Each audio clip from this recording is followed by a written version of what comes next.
Pour ne rien rater de nos programmes, n'oubliez pas de vous abonner à nos deux chaînes YouTube, le Média TV et le Média 24/7, et d'activer la cloche. La France du courage, ce n'est pas la France du blocage, s'est permis de dire Bruno Retailleau le 10 septembre dernier en minimisant considérablement les revendications des Français. Alors il a été question de bloquer toute la France et certains ont trouvé cela excessif, d'autres inutile. Alors aujourd'hui je vous explique pourquoi bloquer est non seulement légitime mais aussi nécessaire.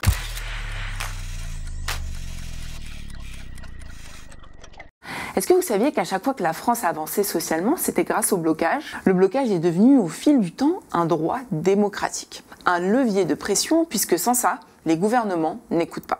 Ai-je besoin de vous rappeler la prise de la Bastille, quand le pouvoir est revenu aux Parisiens? Les 721 députés présents sont appelés un à un pour voter à voix haute. Et comme le montrent ici les minutes du procès de Louis XVI, ils doivent répondre à 3 questions. 1. Le roi, Louis Capet, est-il coupable de conspiration contre la liberté publique? Réponse, oui, à 692 voix. Alors c'était il y a 236 ans et pourtant cet épisode hautement symbolique en 1789 est l'exemple parfait de la volonté du peuple de lutter contre l'arbitraire royal qui les opprime.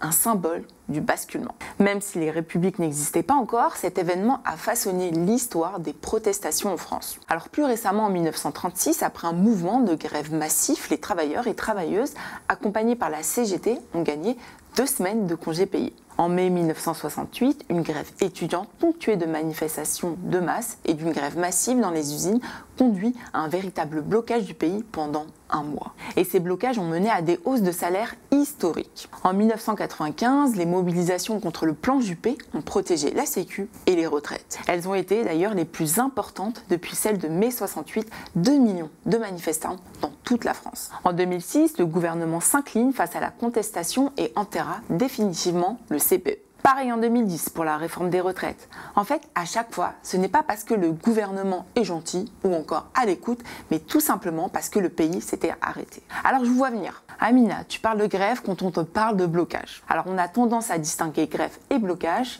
alors qu'en réalité, une grève est déjà une forme de blocage. Pourquoi? Comment? Alors je vous explique. Quand des salariés cessent de travailler, la production ou le service s'arrête. Faire une grève à l'usine, sur un chantier, à l'hôpital, dans une école, dans les transports, c'est aussi bloquer une activité économique, même si parfois cela vous semble invisible. La grève n'a de sens que si elle bloque quelque chose et à chaque fois c'est la dimension blocage de la grève qui a forcé le gouvernement à reculer. Alors oui, bloquer ça gêne, c'est vrai. Mais sans blocage, l'histoire montre que certains droits acquis n'auraient pas existé ou du moins cela aurait pris beaucoup plus de temps. On n'aurait ni congés payés, ni retraite, ni même droit aux droits sociaux. Autre chose, on entend souvent que bloquer c'est antidémocratique, alors que c'est tout l'inverse. Voter tous les 5 ans, ça ne suffit pas. Ça ne suffit plus quand les décisions qui détruisent la vie des Français tombent chaque semaine. Ils utilisent donc un contre-pouvoir. La démocratie, ce n'est pas juste glisser un papier dans une urne, c'est aussi résister, s'organiser, bloquer. Un blocage, c'est de la démocratie directe et c'est ce qui a permis d'équilibrer les rapports de force entre le peuple et le pouvoir. Et malgré cela, beaucoup d'idées reçues persistent sur les blocages. On dit que bloquer, ça gêne le quotidien des citoyens. Mais en réalité, qu'est-ce qui nous gêne vraiment au quotidien? Est-ce que c'est pas plutôt l'inflation, les salaires qui stagnent, la privatisation des transports? Est-ce qu'un barrage routier de quelques heures gêne plus que le prix du loyer qui explose chaque mois en France? Est-ce qu'un train annulé par une grève gêne plus que le prix des trains devenus inaccessibles parce que hors de prix? En fait, ce qui a changé, c'est aussi la manière dont l'État répond. Dans les années 1970, le CRS était une police de ligne. Elle était équipée de façon sommaire. Elle servait surtout à tenir l'espace, à gérer les flux humains.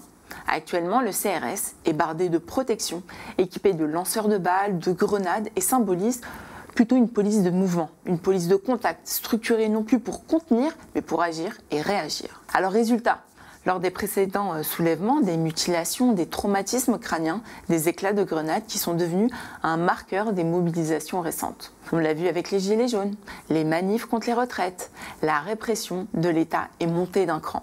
Autrement dit, si les Français en arrivent encore au blocage, c'est aussi parce que l'État a militarisé sa manière de répondre aux protestations et à la colère du peuple. Certains médias ont parlé d'un 10 septembre en demi-teinte.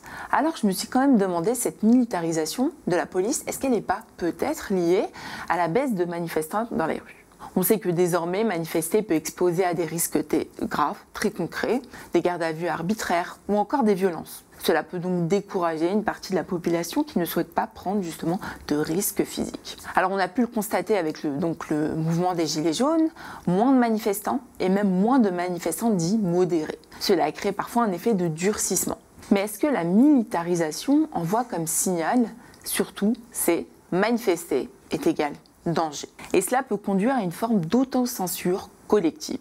Je vous explique. En réduisant le nombre de manifestants par la peur, l'État peut ensuite dire que les gens ne suivent plus parce que le mouvement s'essouffle. Alors qu'en réalité, c'est l'intensité de la répression qui freine la présence dans la rue, même si la colère reste forte dans la société. À cela s'ajoute une crise politique sans précédent. Le malaise est encore plus fort. En un an seulement, la France a connu 5 Premier ministre, 5. C'est un record d'instabilité et ça dit tout du décalage entre le pouvoir et la société. Dernier exemple en date, le président Emmanuel Macron vient de nommer Sébastien Lecornu à Matignon. Ancien ministre des Armées, homme de droite, symbole de la continuité avec une politique rejetée par la majorité. Pourtant, les Français ont majoritairement voté autrement aux dernières élections législatives.